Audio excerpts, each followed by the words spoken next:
क्या यही सिला मिलता तेरी प्रीत लगाई का। मुझे कुछ तो बता प्यारे कारण रुसवाई का, कि मुझे कुछ तो बता प्यारे कारण रुसवाई का।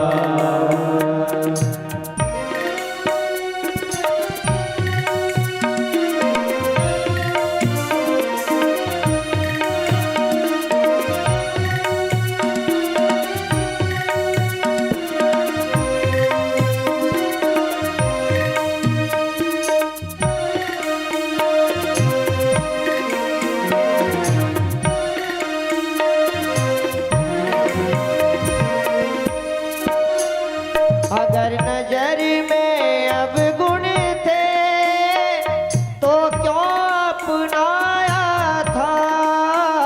अगर नजर में अब गुण थे तो क्यों अपनाया था। ये प्रीति ना निभ सकती पहले ही बताया था। ये प्रीत ना निभ सकती पहले ही बताया था। ये प्रीत ना निभ सकती पहले ही बताया था, कि पहले ही बताया था। मौका तो दिया होता मेरे सफाई का।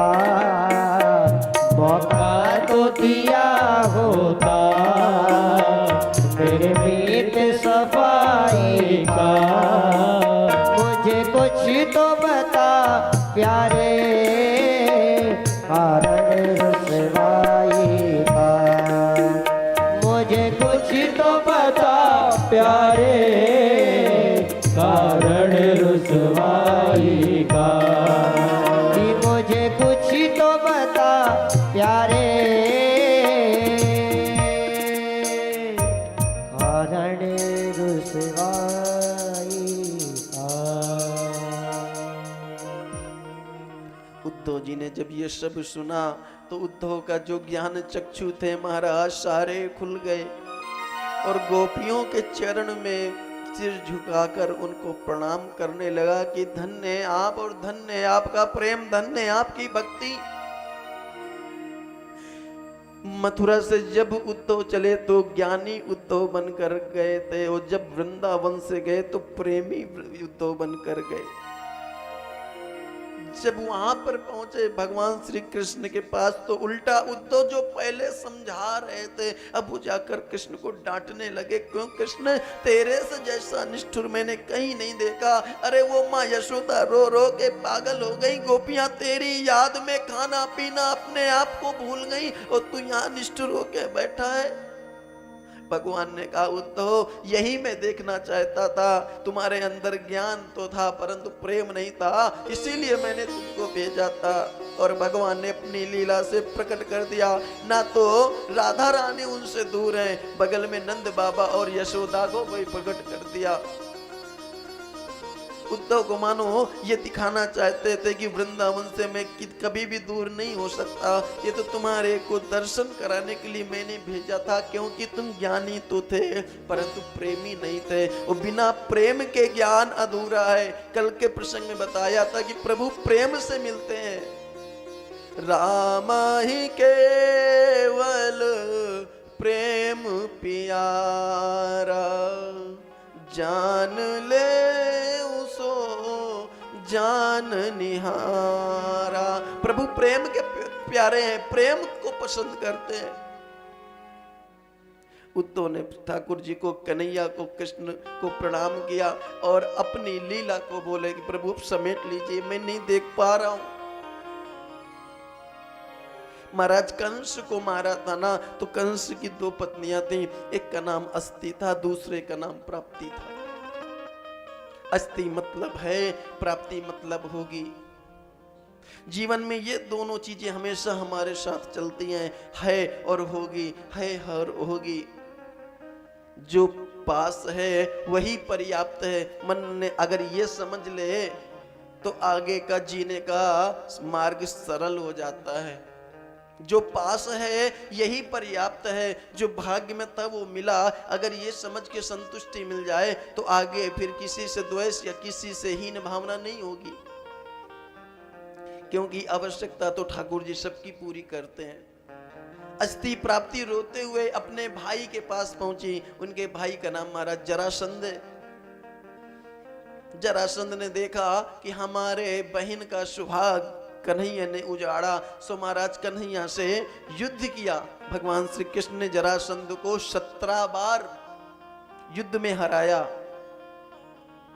18वीं बार जब युद्ध करने चला तो उसके पहले ब्राह्मणों से यज्ञ प्रारंभ करवाया जरासंध ने, और ये ब्राह्मणों से कह दिया यदि मैं विजयी हो गया, क्योंकि मैंने सुना है कि जो अनुष्ठान ब्राह्मण आशीर्वाद देते हैं तो विजय प्राप्त होती है, तो यज्ञ करो मेरे लिए, मुझे विजय प्राप्त होनी चाहिए, कन्हैया को मैं हराऊं युद्ध में और अपने बहन के सुहाग का बदला ले सकूं।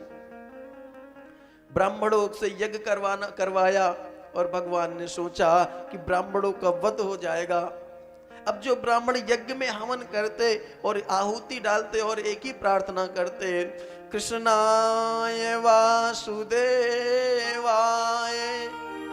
हरे परमात्मने प्रणतः क्लेशनाशाय गोविंदाय नमो नमः।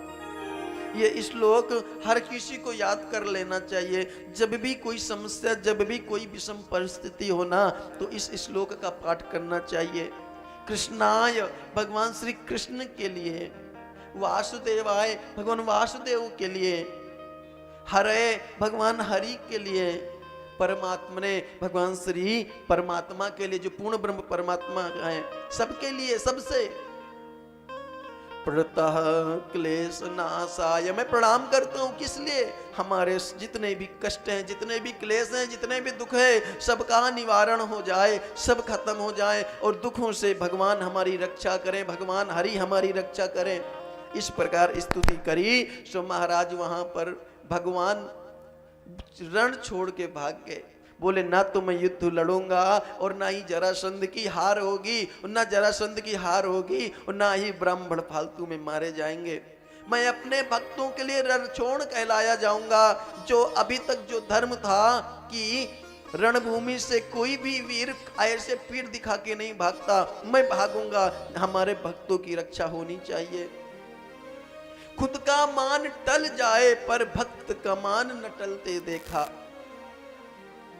भगवान जाकर और समुद्र के बीच में विश्वकर्मा भगवान को बुलाया और द्वारिका नगरी बनाई और द्वारिका नगरी में निवास करने लगे।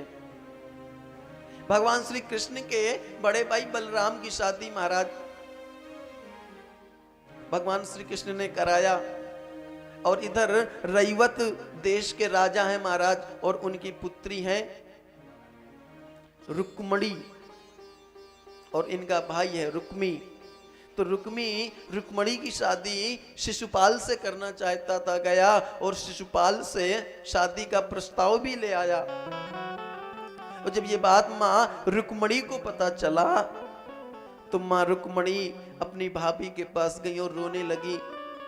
बोले भाभी, बचपन से मैंने कृष्ण को चाहा है और कृष्ण से ही शादी करना है मुझे, और देखो ना भैया शिशुपाल से हमारी शादी करना चाहते हैं।